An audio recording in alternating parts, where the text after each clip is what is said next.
Me llamo Jimena Peredo, soy escritora, escribo diferentes géneros, desde pues, el ensayo, pero también la columna de opinión, y en el género de ficción me he desenvuelto más en el cuento. El cuento para mí pues, es un vehículo para contar historias como con efecto, como impactantes. También es un género que a mí me ha ayudado como a plantear posibilidades que muchas veces lo racional no te lo permite. O sea, soy una persona que está muy involucrada con la actividad intelectual y muchas veces ese discurso intelectual, argumentativo, racional, no me alcanza para tocar ciertos tonos que yo quiero tocar, ¿no? Desde el punto de vista racional, algo se pierde también. Muchas veces consigues una profundidad y una reflexión y un colocar una discusión, un tema desde la ficción más fácilmente, ¿no? Los cuentos que disfruto más son los más intimistas. Te hablan del mundo afectivo, profundo de los personajes. Yo no soporto un cuento que se sienta impostado o que se sienta demasiado calculado o estas como fórmulas, ¿no? Yo no soporto, por ejemplo, que las autoras o los autores embarren como esta grasita Kentucky, yo le digo así, ¿no? Así como que ya sé que esto les va a gustar y entonces se los voy a poner porque esto les gusta, ¿no? Para que pasen las hojas.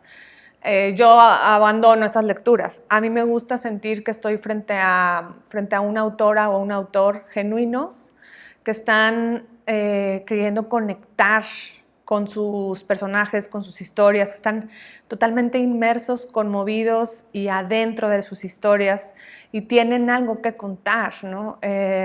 No están entumecidos, no están ya replicando una fórmula que les ha funcionado, sino realmente están apasionadas o apasionados. Otro elemento que para mí es bien importante que tengan los cuentos, pues es muy obvio, es el argumento, ¿no? O sea, yo me siento timada cuando nada más hay una buena narración, que por supuesto se disfruta mucho una buena narrativa, pero para mí no lo es todo. O sea, tiene que haber una historia, tiene que haber una intención comunicativa y tiene que haber para eso una planeación, ¿no? Y es bien importante tener esa buena mezcla, ¿no? Entre un argumento original, construido, bien pensado, estructurado, que esa es la parte más sesuda, yo creo, ¿no? De un cuento. También hay cuentos que salen como botellas, como tapones de sidra, ¿no? O sea, llevabas macerando la historia un buen de tiempo y de repente en un momento de chispa sale, ¿no? Pero pues yo creo en el trabajo también en la planeación de un argumento. Entonces, para mí eso también es importante, ¿no? A mí me gustan también los cuentos que no lo dicen todo. O sea, hay una sensación como de estar de puntillas en una habitación y estar como atenta a lo que se va revelando, ¿no? Y la autora o el autor no tiene esta manía de controlar todo para que la lectora o el lector esté entendiendo exactamente lo que ella quiere, ¿no? Sino que de pronto tengo la sensación de que es como si se borraran oraciones intermedias dentro de esta gran historia y quedara lo esencial para que también uno como lectora haga ese trabajo de ir saltando como de piedrita en piedrita, irse encontrando dentro de una historia. ¿Dónde pones el silencio? ¿Dónde hablas más? ¿Dónde callas como autora? A mí me emocionan mucho. Para mí, un buen texto es un buen cuento, es el que te deja diferente. O sea, tienes un momento estético, una experiencia estética al leerlo por la belleza, pero también la profundidad, la extrañeza. O sea, definitivamente te hace que salgas de tus determinantes, que salgas de tu habitación o de tu oficina o del metro, del camión, donde vayas y entres a otro espacio, ¿no? Eso me parece mágico. Bueno, era 2007, sometí una una solicitud para el Centro de Escritores y me gané la beca del Centro de Escritores 2007. Esos fueron los años en donde yo más me dediqué a la literatura de ficción.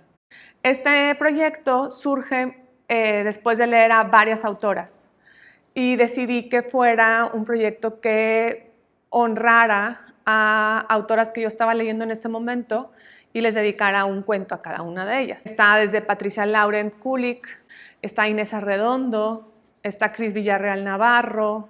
Le dediqué un cuento a mi hermana Mónica, que es pintora, a Elfriede Jelinek, a Amélie Nothomb, que también fue un año súper de Amélie Nothomb, Adriana García Roel, y bueno, Josefina Nigli, y Dulce María González. Las leí, me inspiré en ellas y luego decidí como, pues con algunos elementos de sus obras o algunas sensaciones que me dejó leerlas, tratar de escribir textos que pues les hicieran algún tipo de homenaje, ¿no? Este es el libro. Es un libro muy femenino, obviamente. Antes, digamos, de toda esta claridad que ahora tenemos las mujeres de hacer casa entre nosotras, ¿no? Simplemente fue un gusto y yo creo que eso es algo, una experiencia que todas las mujeres nos las deseo, de tener un encuentro con el talento de las mujeres. Creo que ahora es mucho más sencillo y proyectos como este facilitan esa experiencia. Pero en esa época definitivamente fue más bien un hallazgo, ¿no? Pues una obsesión en general es la de salvar al mundo, ¿no? O sea, salvar historias, salvar a personajes.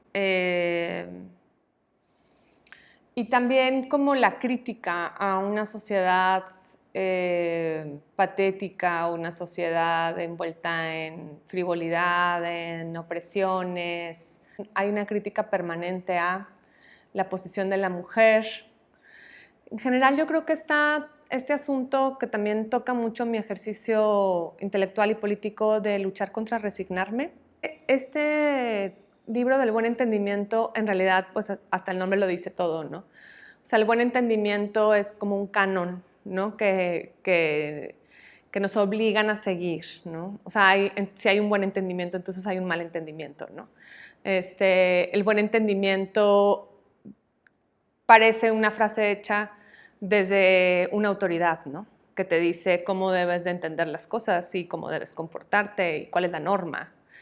Y todo eso, o sea, hay un lado mío muy profundo que es súper rebelde y punk y me vale madres y de rebelarme, ¿no? Pues eso no tiene lugar, ¿no? Me tengo que matizar, me tengo que regular para sostenerme ahí, ¿no? En este libro en particular y en todo lo que he escrito después también, ¿no? Están los personajes desobedientes.